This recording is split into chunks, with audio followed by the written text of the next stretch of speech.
Seterusnya. Bodoh. Okey, dah start rakam. Okey, seterusnya kita tengok. Menggunakan tata tanda fungsi, tuliskan hubungan antara set P dan set Q. Okey, hubungan dia.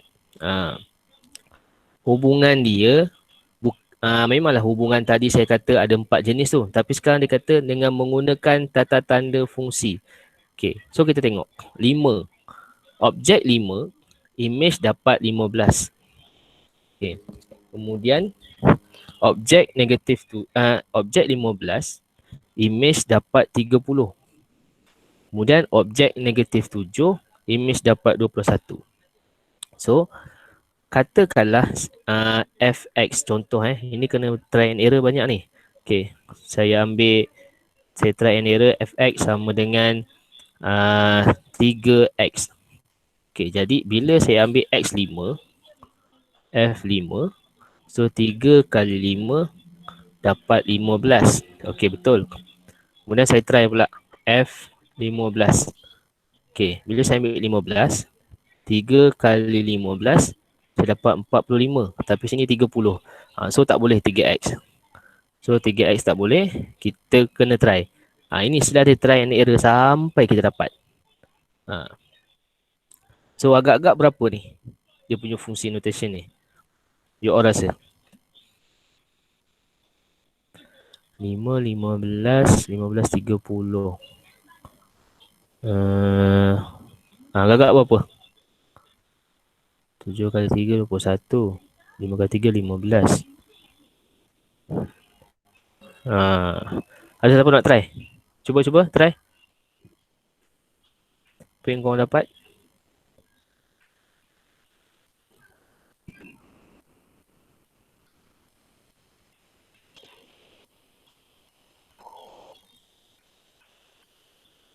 Cuba. Ada siapa nak try?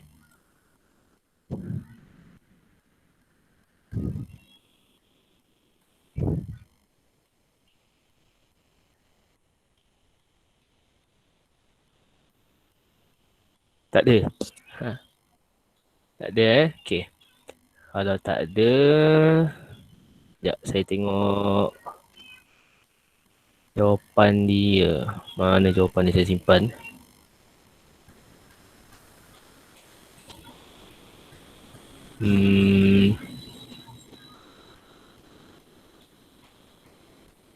Okey, tak apalah.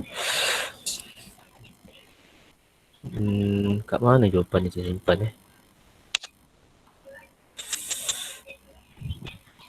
Tak apa, kita try. Try. 2x tambah, kalau 2x tambah 5, 2x 30, 35 ni tak boleh. So 7 kali 3, 21, 5 kali 3, 15. Tu dapat. So 15 kali 2, 30. Ya, membagi setengah unsur dalam set P. Sekejap. Mana jawapan dia ni? Tunggu sekejap. Korang sementara saya cek jawapan ni, korang try dulu sekejap.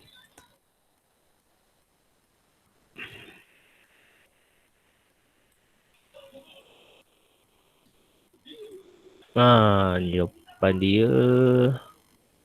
Mana jawapan dia ni? Asal dia bagi jawapan soalan 7. Oh, tak ada. Saya tak bagi jawapan. Okay, tak apa. Sekejap. Ini set 1. Set 6 kertas 1. Set 6 kertas 1. Oh lah. Dia silap lah kat sini. Okay. Sebab dalam jawapan dia bagi fx sama dengan 3x. So dekat sini sepatutnya dia kena letak 45. Sebab tak logik lah.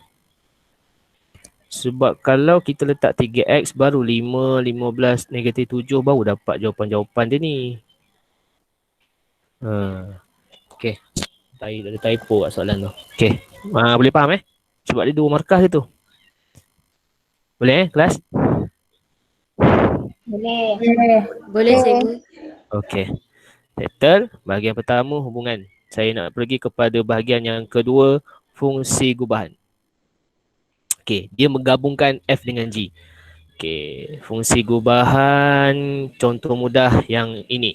Soalan 3. Okey, fungsi H dengan G. Okey, H dengan G. Dia suruh cari HG. HG ni bermaksud G masuk dalam H punya X. So, dia akan jadi H punya X, dia masuk G. 4X tolak 1 kuasa 2 tolak 3. 4X tolak 1. Macam tu. Okay, then kembangkanlah. Okay, kembangkan jadi 2. Kembangkan macam biasa. Tu 4X tolak 1. Tolak. Yang ini kembangkan macam biasalah. 12X tambah 3. So yang ini 2. 16X kuasa 2. Tolak 4X tolak 4X jadi tolak 8X tambah 1. Tolak 12X tambah 3. So, selesaikan 16 kali 2, 32X kuasa 2. Kemudian, tolak 16X tambah 2, tolak 24X tambah 6. Okey, jadi jawapan akhir dia 32X kuasa 2. Lepas tu ni settlekan 240 tolak 40X. 2 tambah 6 tambah 8. Itulah HGX. Okey, ini yang paling basic. Okey, kemudian kita tengok lagi bahagian yang kedua masih lagi dalam fungsi gubahan. Okey, fungsi gubahan. Ya, soalan 5. Ini soalan aplikasi. Okey. Dia bagi fungsi fx sama dengan p tolak x. Okey, p tolak x. Kemudian disuruh cari nilai-nilai p yang mungkin dengan keadaan f p kuasa 2 sama dengan 2p tolak 6. Okey, kita dia gantikan x ini dengan p kuasa 2. So, dia akan jadi fp kuasa 2 p tolak p kuasa 2. Ni gantikan x ni dengan p kuasa 2 lah. Lepas tu samakan dengan 2p tolak 6. Susun balik p tolak p kuasa 2, 2p tolak 6. So, pindahkan p setempat. P kuasa 2 tambah P tolak 2P tambah 6. Settlekan. Ganti P kuasa 2. P tolak 2 jadi tolak P tambah 6. Lepas ni guna kalkulator je lah. Sebab dia kata nilai-nilai P. Maknanya P korang akan ada 2 jawapan. Okay. Boleh faham tak tu? Hello, boleh faham tak? Boleh, cikgu. Okay. Faham. Okay, respon lah sikit. Risau aku ingat cakap seorang-seorang tadi. Okay. Seterusnya, masih lagi dalam fungsi gubahan. Bahagian kedua. Okay. Macam contoh, saya beritahu soalan susah sikit. Ni. Soalan, belum. Belum lagi. Soalan 6. Okay, tengok soalan 6. Okay, diberi fungsi H, X, 3X tolak 4, GX, 2 tolak X per 3. Okay, dia suruh cari H. Allah. Dia suruh cari HG. Yep. Dia suruh cari HG inverse X. Ada inverse. Inverse ni bahagian ketiga. Saya tak tunjuk lagi bahagian ketiga. Okay, lepas dulu. Ada lagi tak soalan yang direct? Direct. Ni. Ya. Yeah. Yang tadi KIV dulu sebab saya tak tunjuk lagi bahagian ketiga. Inverse. Okay, tengok soalan 11. Okay. Diberi fungsi fx sama dengan kx tambah 4. Okay. Kemudian dia bagi gx sama dengan 4x tambah 3. Kemudian dia dah bagi pula fg sama dengan 4kx tambah h. Di mana h dan k adalah pemalar. Ungkapkan k dalam sebutan h. Soalan macam ni memang akan korang jumpa banyak. Okay. Tanpa perlu guna kalkulator pun. Okay. So macam mana nak buat? dia dah bagi FG. Okay. Korang kena cari FG guna apa yang diberi. Okay, cari FG. Okay, saya cari FG. FGX. Masukkan G dekat dalam F punya X. So, jadi K 4X tambah 3 tambah 4. Kembangkan 4KX tambah 3K tambah 4. Okay, kemudian bandingkan FG yang korang dapat dengan FG yang dibagi. Ambil komponen X dengan komponen X. Okay, so komponen X dah sama. Okay, so korang ambil pula komponen Y dengan komponen Y. Bukan komponen Y. Yang satu lagi, baki dia tu lah. So 3K tambah 4 sama dengan H. Soalan dia nak ungkapkan K dalam sebutan H. So 3K sama dengan H tolak 4. K H tolak 4 per 3. Okay. Oh, lupa saya nak pesan lain kali sebab saya tak ada grup kawan-kawan lain. Kalau ada 4M nak masuk, 4T tak payahlah sebab 4T saya baru ajar sikit. Kalau ada 4M nak join, boleh dia bagi link kat dia orang kalau dia orang nak lah. Lepas tu kalau ada member yang kisah nak join sekali, masuk dia lah lain kali. Okay. Okay. Seterusnya. Okay, settle bahagian yang kedua. Kita tengok bahagian yang ketiga, fungsi songsangan. Inverse function. Fungsi songsangan. Kita pergi pada basic songsangan dulu, iaitu tengok soalan nombor 2. Soalan nombor 2 ni. Okay. Diberi fungsi hx sama dengan 6 per 3 tolak x. Oh, semak pula. Sinilah. Okay. Hx sama dengan 6 per 3 tolak x. Dia suruh cari H inverse. Okay, nak cari H inverse. Apa? Okay, nak cari inverse, step yang pertama, korang kena buat Y sama dengan 6 per 3 tolak X. Gantikan Y tu dekat sini. So, jadilah Y sama 6 tolak 3 tolak X. Tu step pertama. Step yang kedua, dan step yang seterusnya, tinggalkan X sorang-sorang. Tinggalkan X sorang-sorang. Bermaksud, ini bawa naik atas, tukar tempat dengan Y. So, dia jadi 3 tolak X sama dengan 6 per Y. Dia suruh tinggalkan X sorang-sorang. Okay, so tinggalkan X tu maknanya positif tau. Positif X. So, 3 tolak 6 per Y sama dengan X. Lepas tu, yang terakhir baru korang tulis H inverse X. Gantikan semula Y tu dengan X. So, dia akan jadi 3 tolak 6 per X. Ini jawapan dia. Okay, boleh faham ke? Boleh. Okay, Alhamdulillah. Okay, itu basic inverse. Sekarang kita tengok inverse yang melibatkan aplikasi. Soalan tadi yang kita kat AV tadi. Ini soalan 6. Soalan 6. Okay. Dia bagi H, dia bagi G. Dia suruh cari HG inverse. So, mula-mula korang cari dulu inverse bagi G. So, kaedah dia Y sama dengan 2 tolak X per 3. Macam tadi lah. So, saya pindahkan X per 3 jadi 2 tolak Y. So, X tinggal sorang-sorang. 3 darab jadi 6 tolak 3Y. Maka G inverse adalah 6 tolak 3X. So, HG inverse.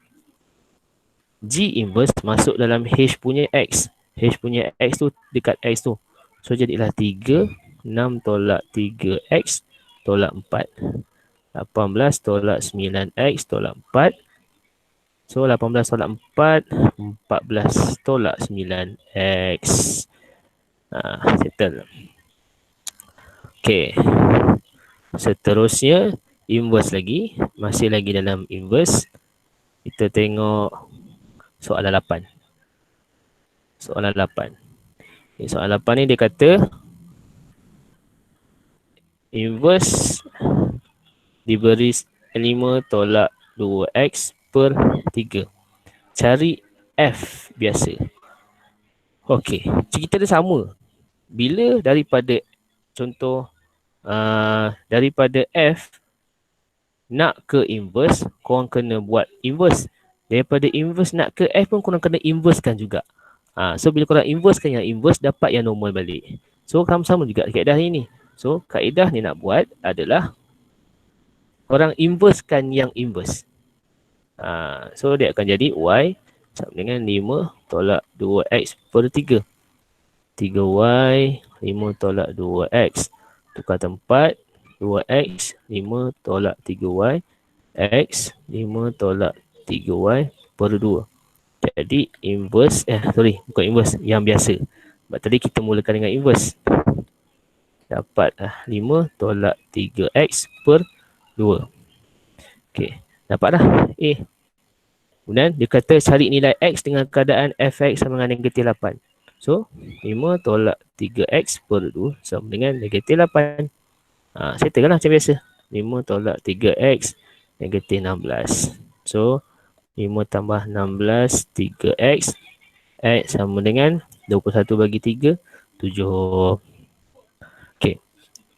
Kemudian satu lagi yang biasa keluar SPM macam soalan 9 ni. Gabungan antara 2 dengan 3, iaitu gabungan antara gubahan dengan gabungan inverse, gabungan songsangan. Di mana dia dah bagi fx, dia bagi yang single, x tolak 2. Kemudian dia dah bagi yang gubahan punya, x kuas 2 tolak 4x tambah 5. Dia suruh cari fg.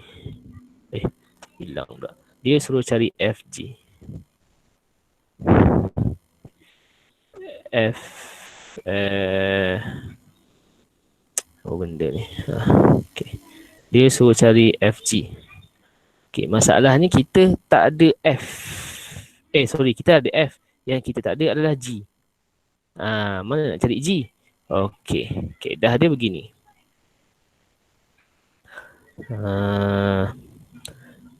Korang inversekan F. Letak di hadapan GF ni. So, bila GF jumpa F yang dalam GF jumpa dengan F inverse tu, dia akan cancel. So, tinggallah GX. Itu teorinya. Praktikalnya adalah macam ni. Inversekan Fx dulu. So, Y sama dengan X tolak 2. Y tambah 2 sama dengan X. Maka F inverse X adalah X tambah 2. Okay, kemudian baru buat GF F inverse X. Di mana inverse tadi masuk dalam GF punya X. GF punya X. So, dia akan jadi GF punya X tu adalah ni. So, masukkan F inverse tadi. X tambah 2 kuasa 2 tolak 4. X tambah 2 tambah 5. Kembangkan. So, jadi X kuasa 2 tambah 4X tambah 4 tolak 4X tolak 8 tambah 5. Selesai kan? X kuasa 2. Ni habis. Lepas tu tambah 4 tolak 8 jadi tolak 4 tolak 4 tambah 5 tambah 1. Dapatlah FG. Ini baru G. So untuk cari FG pula, cerita dia panjang sikit lah. FG pula saya guna warna lain. Untuk cari FG, masukkan G yang kau dapat tadi kat dalam F. Okay, so dia jadilah X kuasa 2 tambah 1 tolak 2. So jawapan akhir X kuasa 2 tolak 1. Tu jawapan dia. Okay. Itu adalah bentuk-bentuk ketiga-tiga bentuk. Okay, tadi. Mana tadi? Ni. 3 bentuk yang utama ni. Hubungan, fungsi gubahan, fungsi songsangan. Belum aplikasi lagi, belum. Baru 3 bentuk. Itu yang soalan-soalan yang biasa ditanya. Okey. Kemudian kita tengok soalan yang luar biasa yang dah start ditanya dalam SPM sejak 2 tahun kebelakangan ni. Macam soalan nombor 10. Okey. Tengok soalan nombor 10. Saya buat tepi ni lah. Okey. Nombor 10. Darjah 4 menunjukkan fungsi fx di mana gx. Gx sama dengan ax kuasa 2 tambah 2a tolak 7. Hitungkan nilai a dan b. Okey. Dia suruh kita hitung nilai a dan b dan dia dah bagi ni. Itu maksudnya kalau G2 dapat 5 dan kalau G negatif 1 dapat B. Tu keedahnya. Okey, jadi kita gantikan. G2 sama dengan 5. Dia akan jadi 2 tu untuk X. So jadi A 2 kuasa 2 tambah 2A tolak 7 sama dengan 5. So dekat sini kita boleh settlekan 4A tambah 2A tolak 7 sama dengan 5.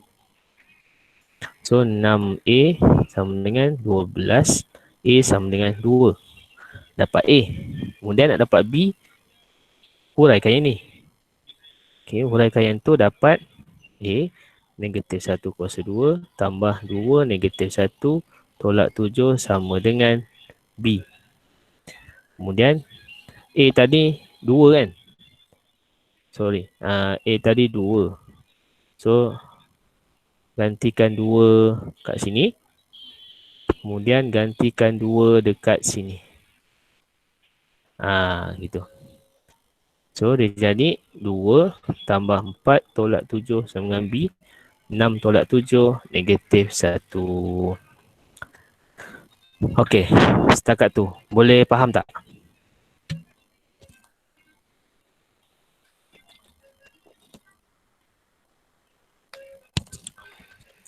Hello? Cikgu, Ya. kenapa tiba-tiba dua kat tepi tu, cikgu? Yang ni. Ha. Sebab yang 2 ni kan asalnya A. Kita ambil A yang kita dah dapat tadi. Sama juga dengan ni. Kan tadi dapat A tadi. Faham. Kasih cikgu. Okey, ada soalan untuk yang sebelum-sebelum ni? Sebelum saya tunjuk soalan aplikasi. Yang ni semua boleh faham tak? Faham. Boleh faham. Okey. Banin, diam korang. Ke korang buka, korang tengok TV ke? Tak kan? Tak apalah. Okey. Itulah ni tak best ni kalau belajar online ni bukan nampak semua. Okey. Cakap bila mana lama agak laju. Okey. Saya slowkan sikit. Mujur saya rakam. Nanti saya benda saya rakam ni nanti saya convert, saya letak dalam channel YouTube saya. Nanti korang boleh ulang banyak kali. Okey. Saya nak tunjuk soalan aplikasi sebelum kita selesai pada malam ni. Aplikasi yang pertama, aplikasi inverse. Soalan 12.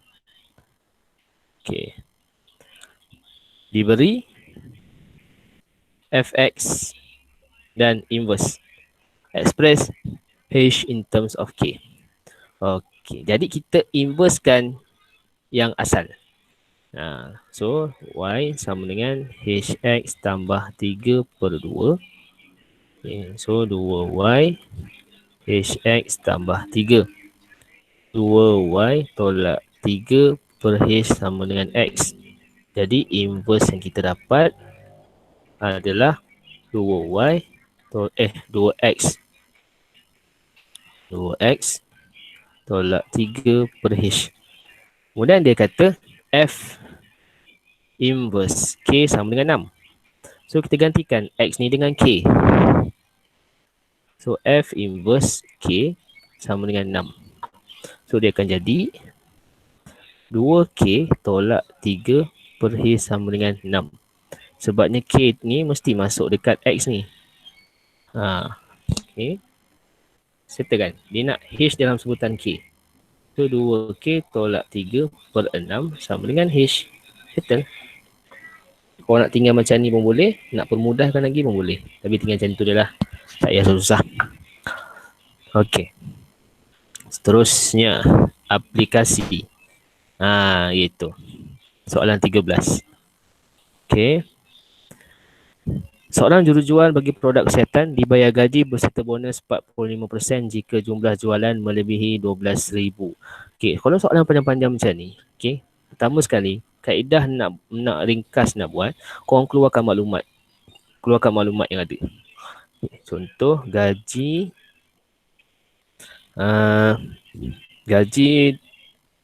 campur bonus. Campur bonus. Gaji campur bonus sama dengan 45% jumlah jualan.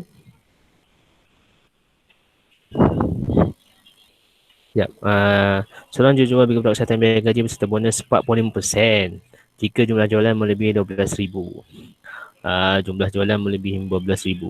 Jumlah jualan melebihi 12,000. 12K tu 12,000 lah. Okey. Kemudian dibagi Fx sama dengan X tolak 12,000. Dan Gx dapat 0.045X. Okey. Itu maklumat. Okey, kita pergi soalan. Soalan A. Soalan A. Tentukan jumlah bonus yang didapati jika jualan 25,000. Okey. Tadi Fx ni adalah jumlah jualan. Untuk jumlah jualan. Jumlah jualan untuk tujuan bonus. 12,000 bukan jumlah jualan. Ini pula mewakili bonus. Mewakili bonus. Jadi soalan A, dia nak jumlah bonus. So nak jumlah bonus jika jualan 25,000. So kita guna Fx dulu. Maksudnya F 25,000 sama dengan 25,000 tolak 12,000. Dapat 13,000. Tu baru jumlah jualan. Okey, nak tahu bonus dapat berapa, ganti pula dekat dalam Gx. Okey, so jadi 0.045 darab dengan 13,000. Darab dapatlah 585. Inilah bonus dia. Jumlah bonus. Dalam bentuk ayat dia bagi. Okey. Boleh faham tu? Boleh. Boleh. Alhamdulillah. Banat boleh faham? Boleh cikgu. Okey. Aku dengar suara Farhi ni orang lain mana? Tak apalah. Okey. Tengok soalan B. Soalan B, jumlah bonus yang diperoleh boleh diwakili dengan fungsi gubahan. Fungsi gubahan. Cari fungsi gubahan tersebut. Jumlah bonus tu yang kita kira tadi lah. So, dia soalan B ni. Okay. Kita tadi buat F dulu kan. So, buat F baru buat G. Bermaksud, buat F dulu baru buat G. Sebab F yang masuk dalam G. So, inilah dia punya fungsi gubahan. So, masuklah 0.045 darab dengan X tolak 12,000. Macam tu boleh. Nak selesaikan pun tak apa sebab dia minta cari fungsi gubahan je. Macam ni boleh lah. Kalau nak kembangkan boleh, kalau tinggal cantum tak apa. Okey. So, soalan 15. Okey, tengok soalan 15. Okey, kadar sewa bagi sebuah gelanggang badminton bagi satu jam pertama ialah RM8. Bayaran bagi jam seterusnya ialah RM5. P ialah jumlah bayaran sewa gelanggang. adalah RM dan bilangan jam yang digunakan adalah H. Okay, kita keluarkan maklumat dia. Keluarkan maklumat dia. RM RM8 first hour. First hour. Lepas tu RM RM5 next hour. Next hour. P is the amount of payment of badminton court. Hour use is H. H ni jam. P ni amount of payment, jumlah bayaran. Okay, soalan A. Tuliskan jumlah bayaran P dalam tata tanda fungsi. Oh, P dalam tata tanda fungsi maknanya P lah. P, H. H tu sebab jam bayaran. So, 8 tambah 5H. Sebab, okay, kalau jam pertama, maknanya H tu 1. So, kalau P 1, 8 tambah 5 kali 1. First hour. First hour. First hour kira kosong ke kira 1? Maknanya tu RM8.